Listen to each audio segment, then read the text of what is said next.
This episode of the School of Laughs podcast is brought to you by Patreon supporter Sandy Joy Chadwick. If you'd like to learn how you can support the podcast through a small, recurring monthly donation and also join Club 52, visit schooloflaughs.com/PATREON. And we also have another sponsor. Hi, this is Leslie Norris Townsend, and I'm here to invite you to be a part of the Clean Comedy Challenge 2017 in Pasadena, California, and in Chicago, Illinois. This is our 7th year for this one-of-a-kind conference that includes 3 days of learning, writing, performing, and hanging with the pros in the comedy business. The Clean Comedy Challenge invites comedians of all levels for a chance to work on a real comedy stage with an added church venue at each location. Past attendees include Johnny W., Claiborne Cox, Marty Simpson, Andy Benango, Mike Paramore, Charlene May, and Todd Justice. So if you work clean or just want to work clean, go to www.cleancomedychallenge.com. When you register, make sure you mention the School of Laughs podcast so I know where you came from. Remember, there's no auditioning, limited space, early fee before May 1st. Come on, get on board the cleancomedychallenge.com train. Woo! Welcome to the School of Laughs podcast, brought to you by schooloflaughs.com. Whether you're an aspiring comedian, a part-time pro, or a speaker who wants to become funnier, this is the podcast for you. We'll break down tools, tips, and techniques to help you get bigger, better, and more bookable. And now, here's the show.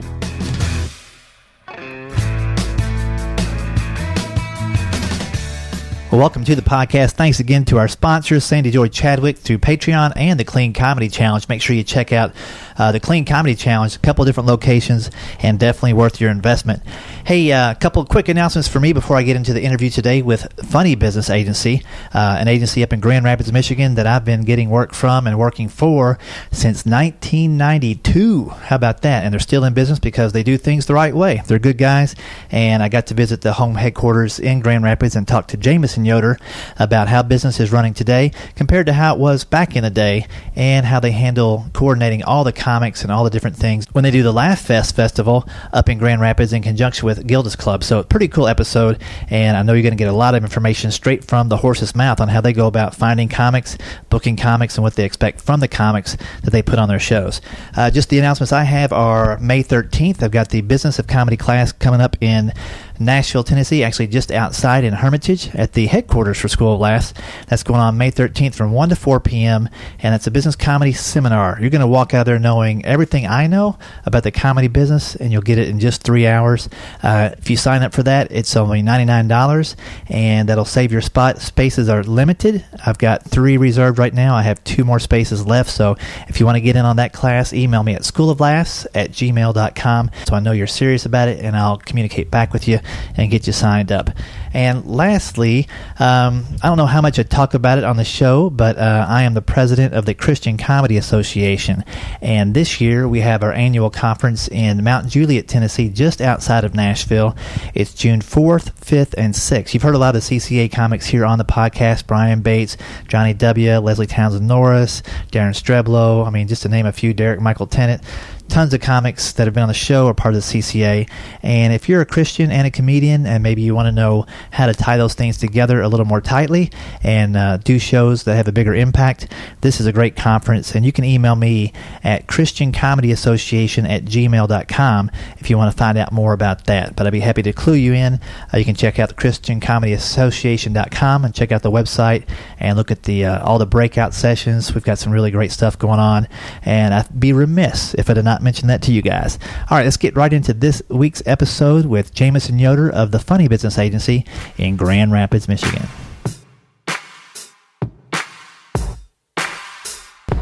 Well, this is Rick Roberts back with the School of Laughs podcast here in Grand Rapids, and I'm at the headquarters, a nice 4th floor view overlooking Grand Rapids, the Funny Business Agency with Jamison Yoder. How's it going, sir? Hey, great to be on here. Thanks for having me. Absolutely. And I was just talking to you a second ago. The first time I saw you, you were probably like 7. Yeah, I was probably, that got me thinking. That was really my first job before the internet and, before the internet, I used to pull packets to send to clubs of headshots and bios, and we'd mail them their schedule, and We had a big VHS wall of submissions and stuff that we would send to corporate groups. So yeah, that was a long time ago. It seems like a long time ago. Well, it probably was. I mean, your dad John started Funny Business. Do you know what year it started? It was probably the mid '80s. Yeah. Formally, I mean, he did some booking before that, but I think the actual company kind of got incorporated in the mid '80s. That's awesome. And did he start with anything besides comedy at the beginning and evolve into comedy? I know some guys started with rock and roll, and they found that comedy was an easier fit sometimes. He was a college programmer.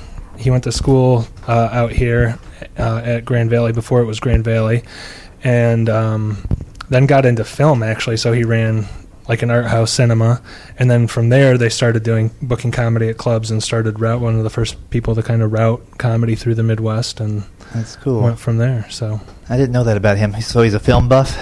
Yeah, I wouldn't say that he's a film buff. I don't know how much he stayed with it, but he was really into like experimental, art house theater, and he ran a little place called the Bijou over in East Town here. That's pretty cool. Yep. And so he had the kids kind of working in there doing some stuff. I can't even imagine the amount of VHS tapes that were probably stacked against the wall just from comics. Yeah, we had bookshelves and bookshelves full, and every time we would move offices, it was like remember filing cabinets? We had so many filing cabinets, and it was a system. You'd mail.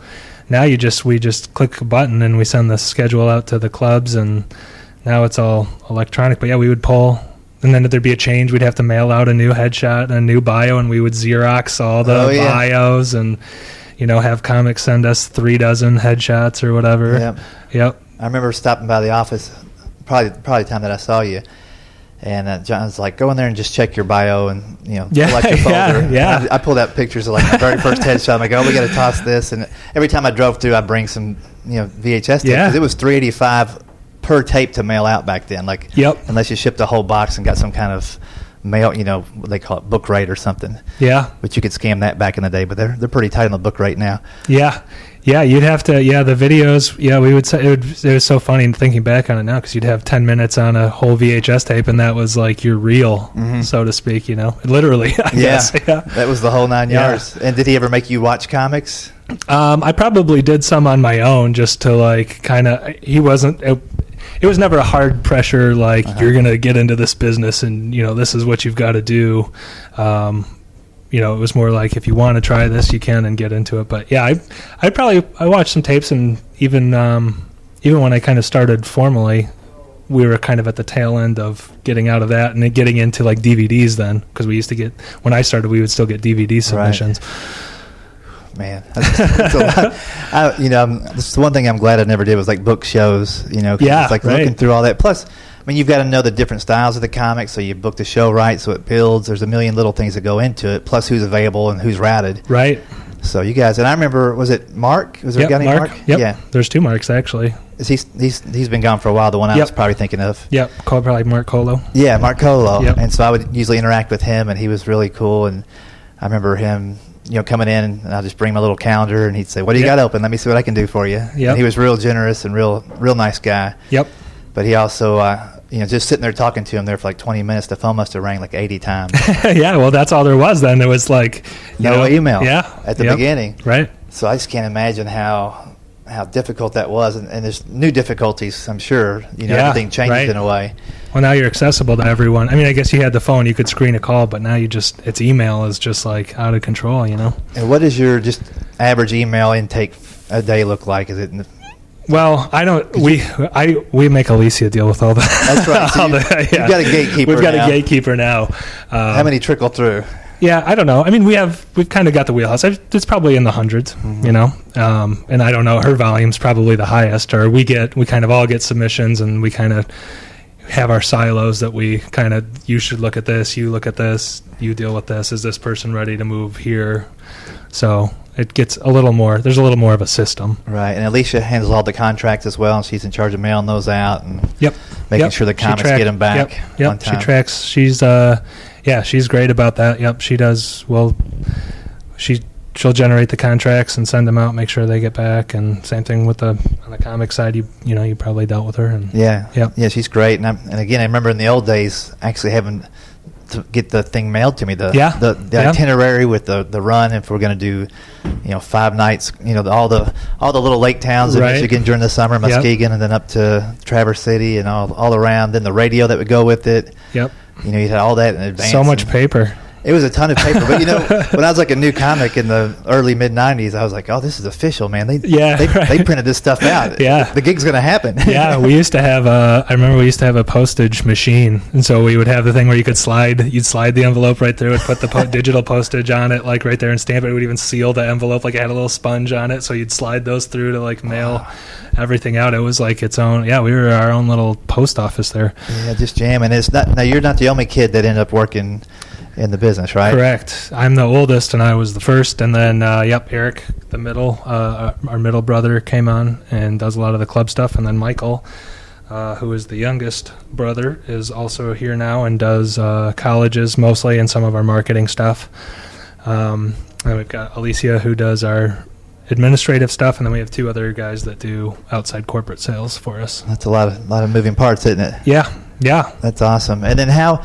In general, like how far out are the clubs booked when you guys are lining up the comics? Is it quarterly or? It depends. It's probably, we try to stay at a minimum 3 months out, but some of them, depending on the room, will be almost up to a year out. Like Grand Rapids is really the only club that I still book myself. Mm-hmm. I do mostly corporate stuff and then LaughFest. So most of the clubs, I would say 3 months to a year.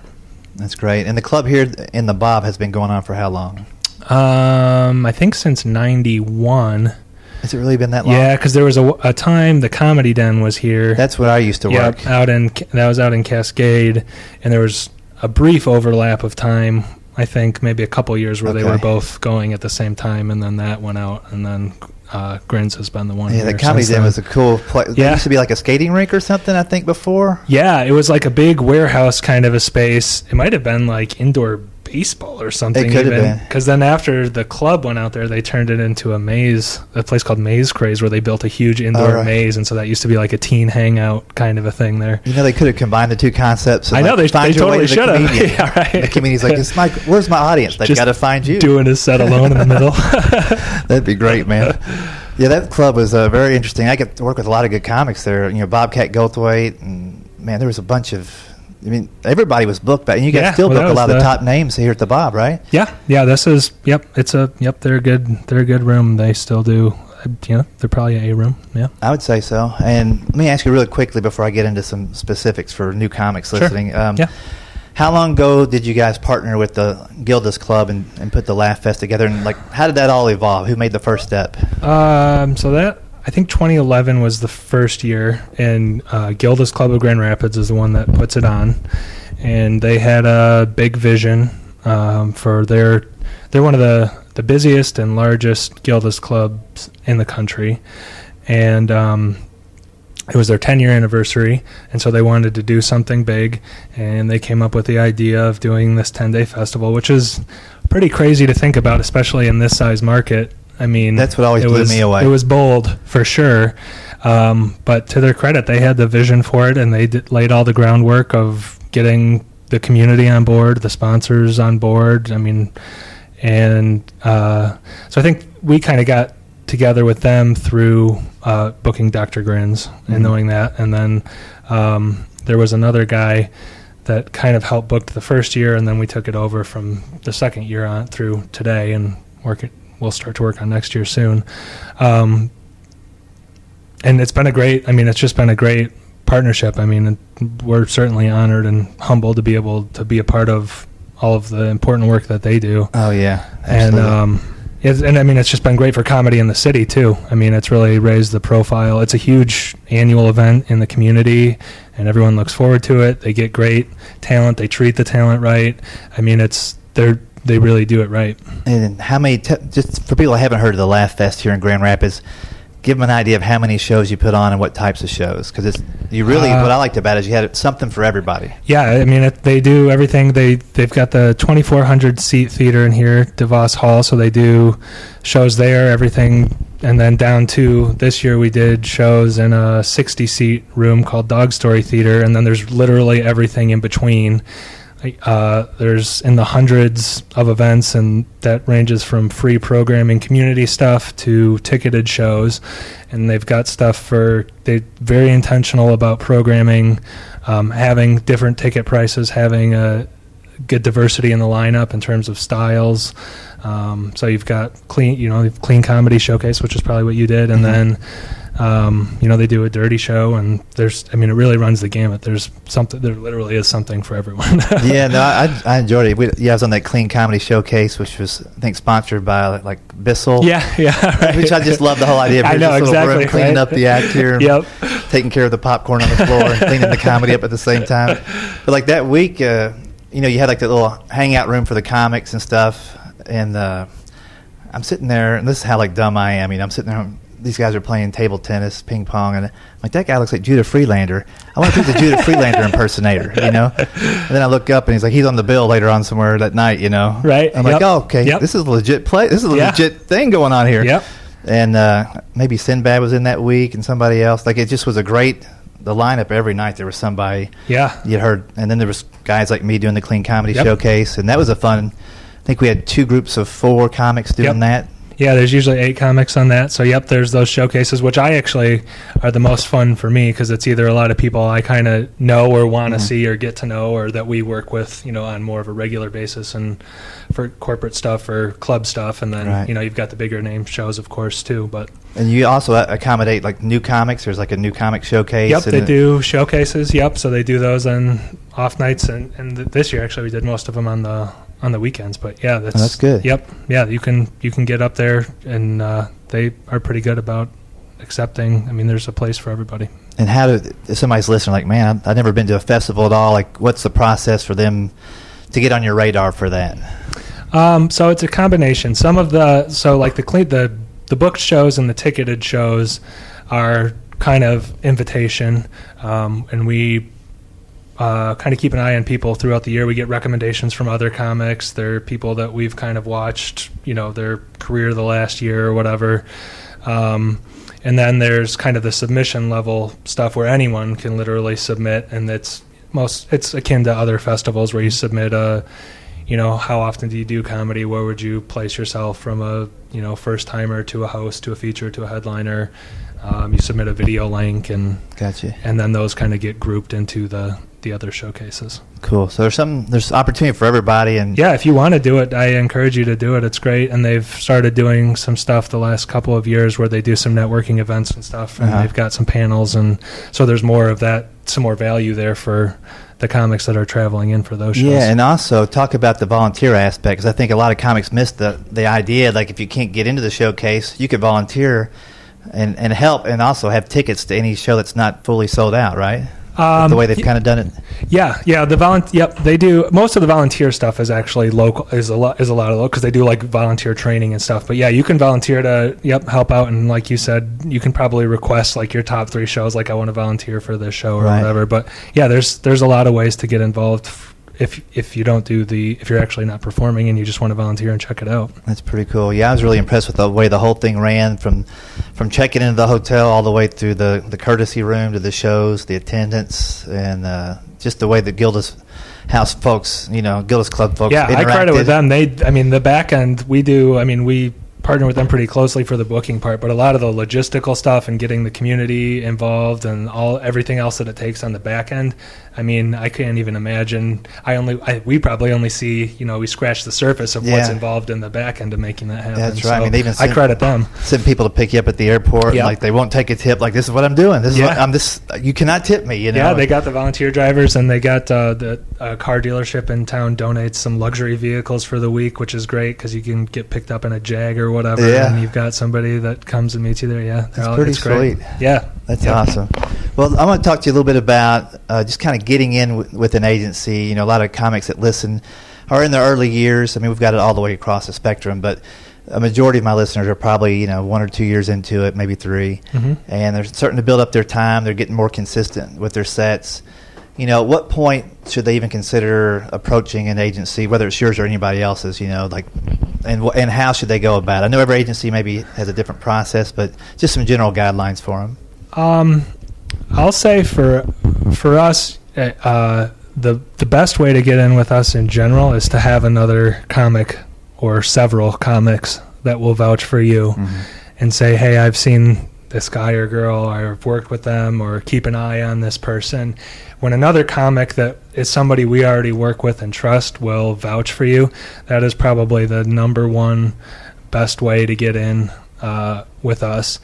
And really, that starts, there's a lot of work before you even approach an agency, as probably you've covered in some of the other podcasts about networking with other comics and talking to them, because they'll know, best, having dealt with a lot of other agencies. Yeah, that's a great point. If you're out there and you're in your local scene, you're opening for some comics, you can always ask them, who books them on different gigs, and kind of start finding out and you really should do the fact finding on your own, because if I sat here and told you here's all the steps you need, you really haven't made any networking connections or done anything for the person that's vouching for you. Like I always say, if you want to make friends with a comic, help him set up his merch table, let him know you can do graphic design, make some posters, or tweak the website, and develop a relationship to where they're going to naturally want to pay you back and help you out if you've got the goods on stage as well. Yeah, absolutely. Yeah, and if you do approach an agency, it's better if the comic that is referring you makes that connection, so that so-and-so is calling you and saying, hey, you should keep an eye on this person,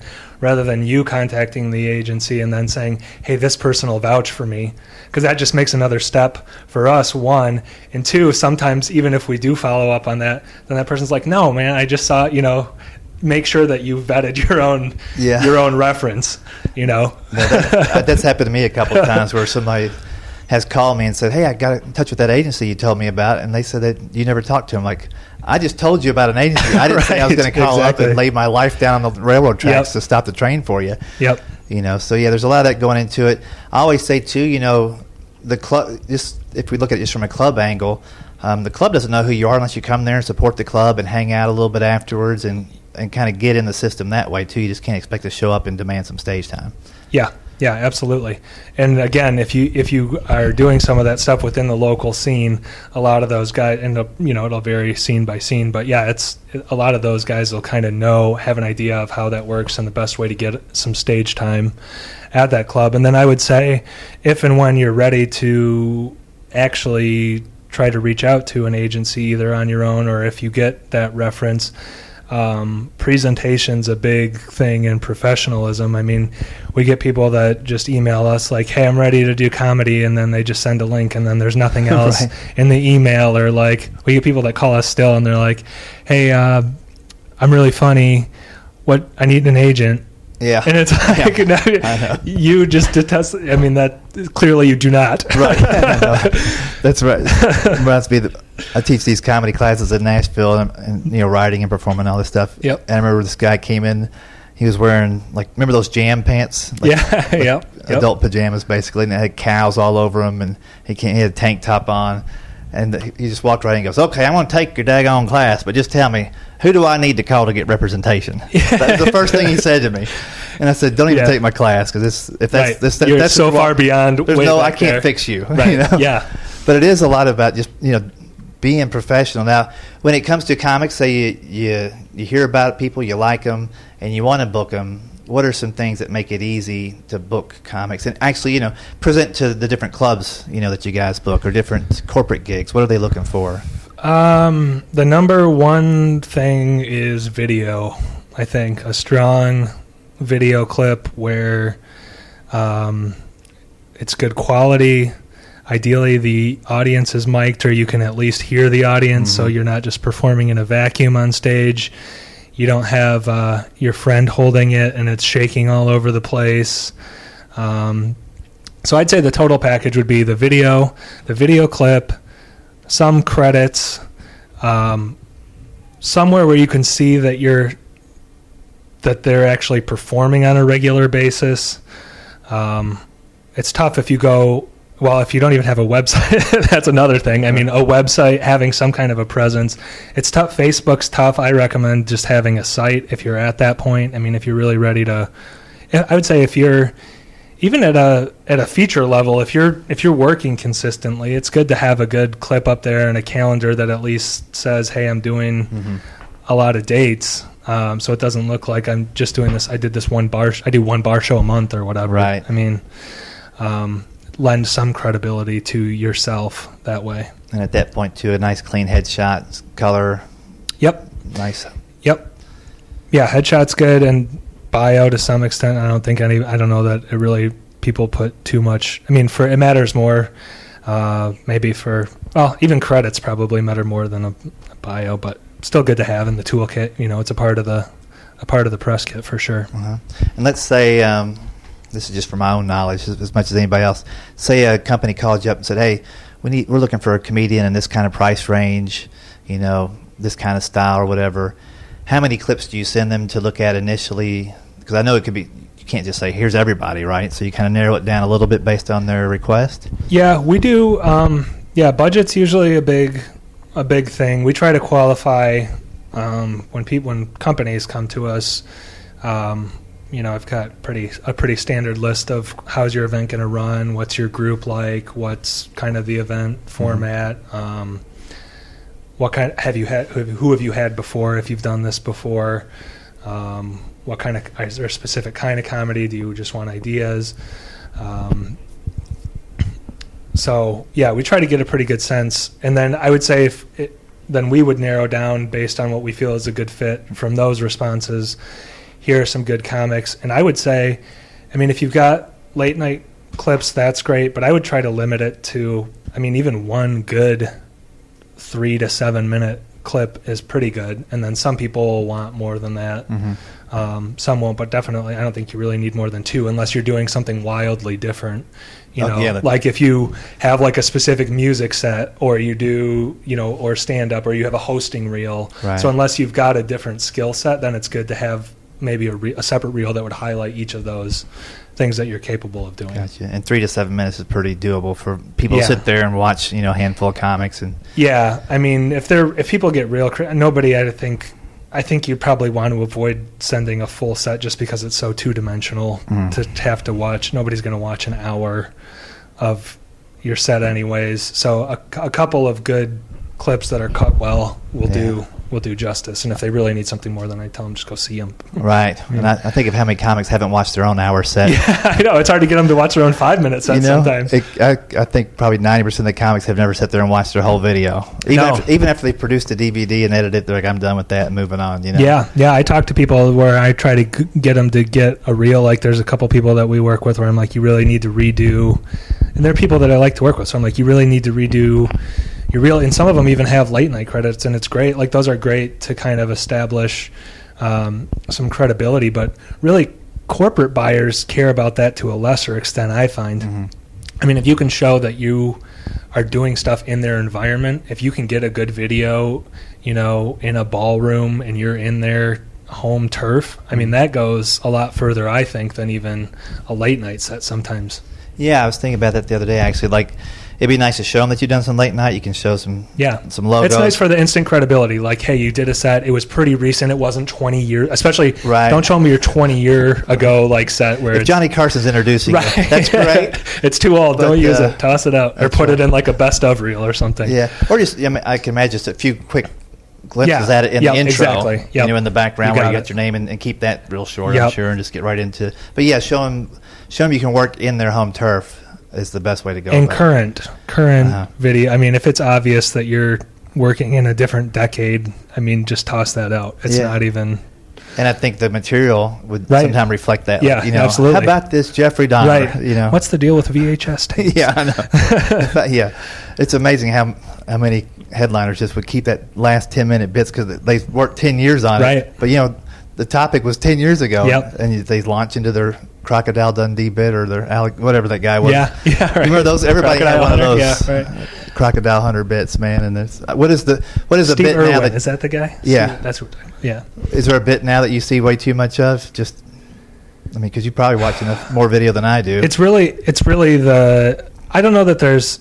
I think there's some stuff that's never going to go away, and I think some of that you don't want to go away to an extent because, especially for corporate audiences, you want your material to be universal enough that you've got a common reference point. So I'd be careful about, for corporate stuff, getting rid of something that's not, I mean, you want to talk about your family or your job, or you want to, those things. But then for clubs or whatever, or for that, I mean, it really, the news cycle is so fast now that Facebook, I'll see, and I'll go through my feed, and it's like something, Donald Trump did this today, and then there's literally 13 of the same jokes, like one after another, and the turnover is so fast. I mean, it's literally daily, like, and you got to wonder what the staying power of any of that stuff that you see is. That's a good point. I mean, you need to develop that evergreen kind of comedy, and that's the stuff that's going to be a staple of your show no matter what. But if you're trying to always update your video with something that happened last week, there's always something that's already ahead of that.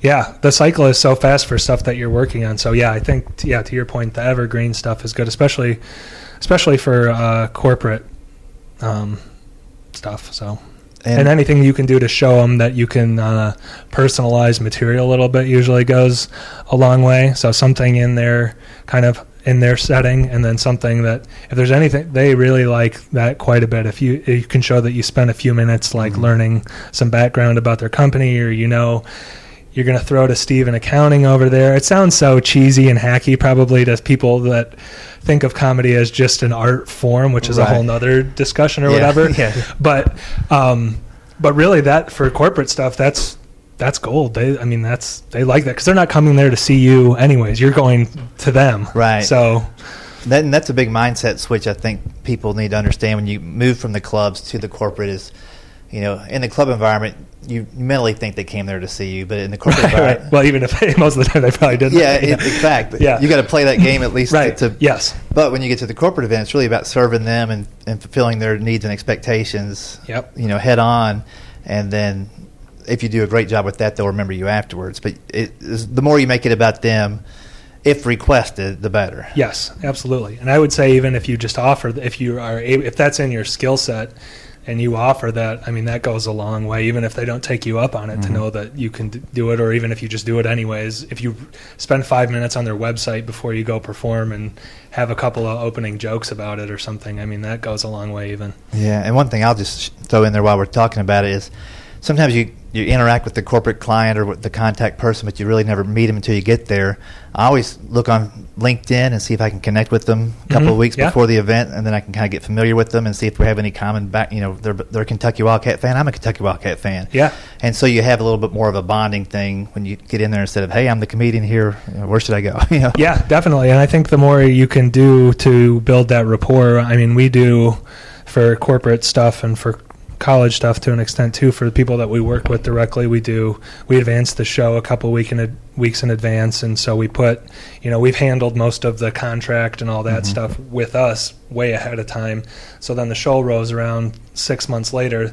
Well, then what we ask talent to do is connect directly with the client and talk through some of that stuff, check in, make sure that the timing didn't change drastically. I mean, we are doing some of that on our end also, but to make that personal connection between the artist and the buyer is, I think, goes a long way. And if you've done some of your homework in advance, like you just mentioned, you saw on LinkedIn that they like the sports team you like or whatever, then that's nice to find that common ground and give you something. Also nice to kind of know what they look like. If you know the name when you walk in, like, hey, you're Janet, right? Or like, how did you know? Yeah. Because they know your picture because they got it in the promo kit. But and plus, it's just being a good person. Yeah. I think a lot of people don't. I mean, that's something that once you've started doing it, or some people take for granted. I mean, that also it's a person and it's another person. It's not just like, I'm going to show up and go up and like that's it. And like the corporate thing's there's a lot more hand holding just in general.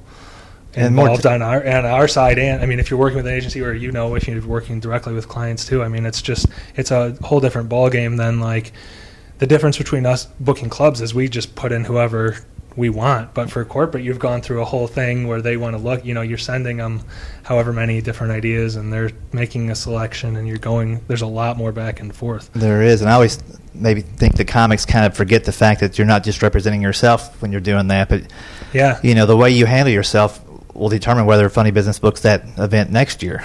Yes. Yeah, absolutely. And that goes for club stuff too. I mean, the way that you comport yourself off stage is a huge thing for clubs and for corporate. I mean, there's a whole nother, that's the other half. I mean, I've seen comics that are not great comics that the club wants to have. I mean, we got to have this guy every year. Yeah. And it's like, well, like they're okay, but they've really made a connection with the owner, or they've got a couple people that come out to see them, or, just from being a decent person, off stage. It's true. I mean, I heard it directly from a club manager in Ohio once. She's like, "You're not my favorite comic, but I like you." Yeah. And, and I'd said something once where they put that in jeopardy. I was making fun of another comic, which I shouldn't have done, but I was pretty young in it. Yep. And she's like, the reason that I book you is because I like you. That other comic's way better than you, and I actually like him more than you. Yeah. So if you want to work here again, stop talking about my comics. This never dawned on me. If it's on my roster, I like that person. Right. So don't sit here and dog them, Yep. And it's just such an eye-opener. And I was maybe 3 years into it, but I'm like, oh, yeah, there's a lot more going on here than just getting behind the microphone. Absolutely. Yeah. I mean, I think at the end of the day, if you're fun, I mean, it's the old Steve Martin quote, be so good they can't ignore you. Yeah, exactly. I mean, so if you're good and you'll be fine as long as you're not being, a crappy person off stage and really doing something to blow up. And we've dealt with that where we've had comics that have come to a club year after year. They do great business for the club, but then one year they do something with club management and it's like, that week's gone. And maybe it doesn't matter to them in the scheme of things. They're popular enough or whatever. But if you're just starting out especially, I mean, there's no reason to go in as being cynical or angry or talking badly about other clubs or other people. Or you got to treat it like a job. And there's the reason there's no comedy condos in nice places anymore. Because somebody screwed it up.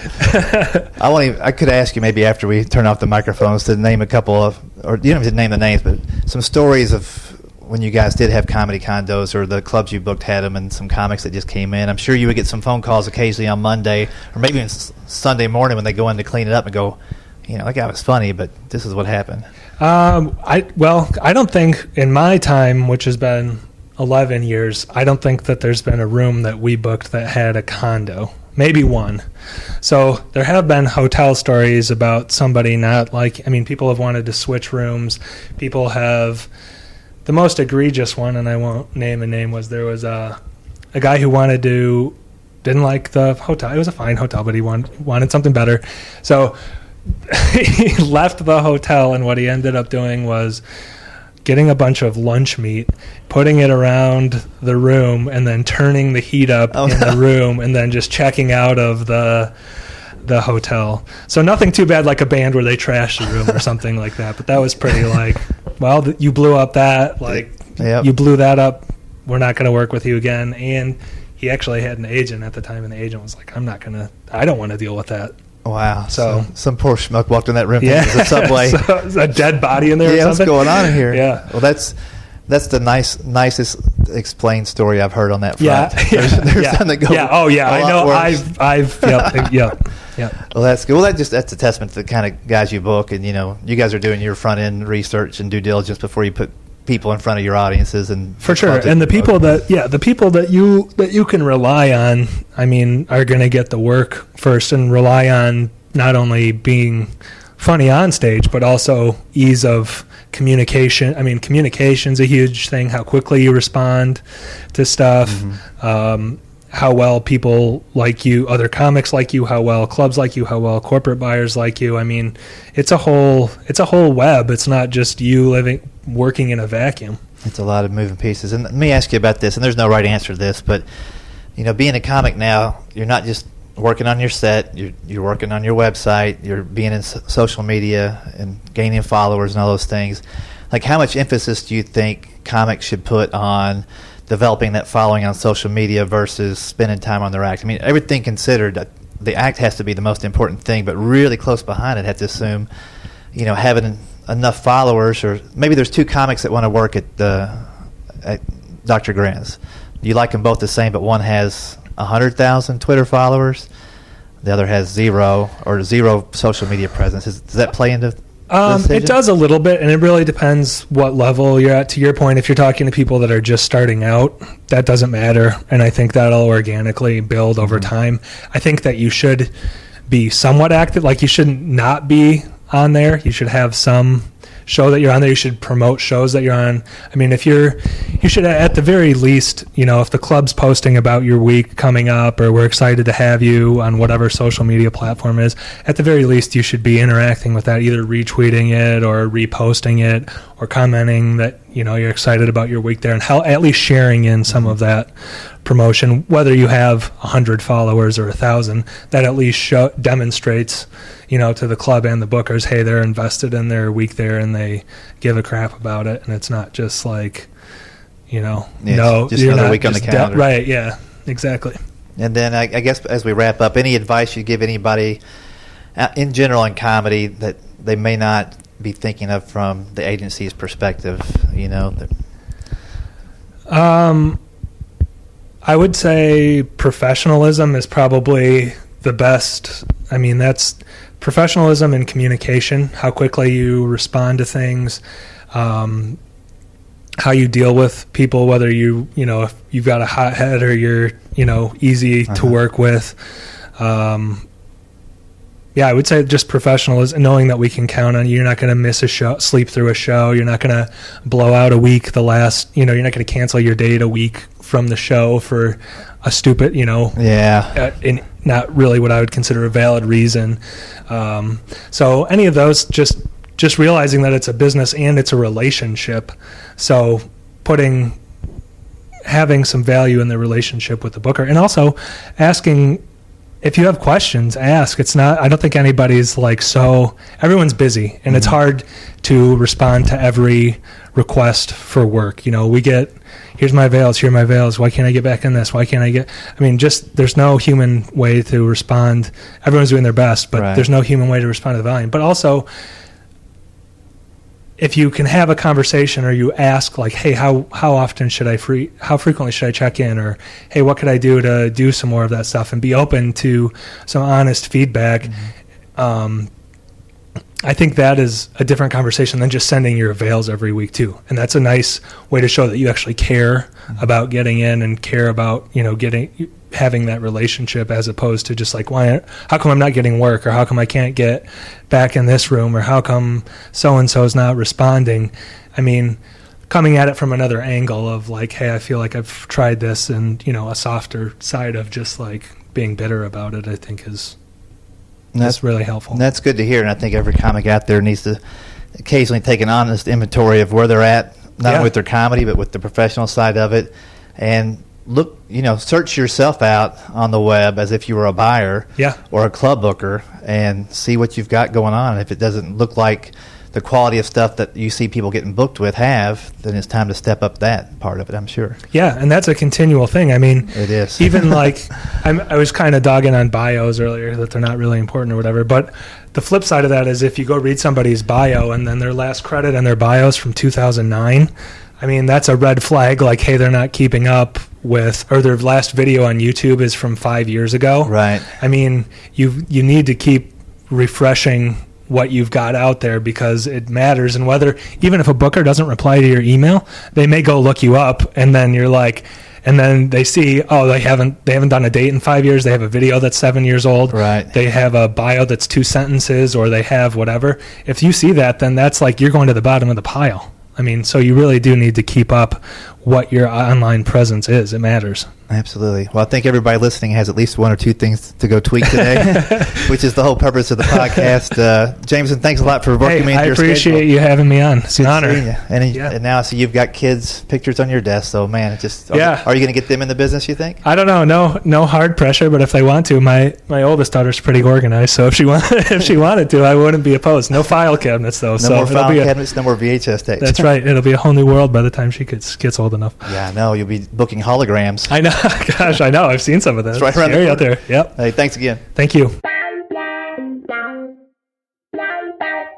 There you go. What an informative conversation that was. And it was also great for me just to kind of catch up with how business runs at the Funny Business Agency now. I used to work first for his dad, John Yoder, many moons ago. Still do some shows for him, but also do a lot of stuff with Jamison in the corporate division of the Funny Business Agency. Great stuff. Super thankful I had time, and he had time for me, so I could get you guys some insight into how an agency works. I know you guys have had a lot of questions about that, and happy to provide some information. Again, just a a couple of quick dates that you might be interested in. Don't forget the Clean Comedy Challenge. We'll hear more from that in just a second. But also the Business of Comedy class taking place just outside of Nashville on May 13th from 1 to 4 p.m. That's a Saturday afternoon. Lots of information. You walk out of there, it's like a 45-page workbook kind of manual on how to go about the comedy business and do things the right way. The CCA, Christian Comedy Association Conference, June 4th through 6th, also in the Nashville area. Those two things you want to check out. And now let's, one more time, take a listen to our sponsor, and I'll talk to you guys next week. Stay funny and stay safe out there, you guys. The Clean Comedy Challenge invites comedians of all levels to have a chance to work on a real comedy stage with real comedy pros watching and privately critiquing you. It's Eddie Brill, Dwayne Kennedy, Dobie Maxwell, Jimmy Brogan, Dennis Regan. They'll all be on board for these private critiques and seminars, so you don't want to miss out. It's no auditioning, early fee before May 1st. Go to www.cleancomedychallenge.com. When you register, make sure you mention the School of Laughs podcast so I know where you came from. Thanks for listening to the School of Laughs podcast. If you'd like to hear more School of Laughs podcasts, you can find them on iTunes and Stitcher.com. And don't forget to subscribe and leave a review. For information on upcoming live and online classes, visit schooloflaughs.com. Until next time, stay tuned, stay focused, and stay funny.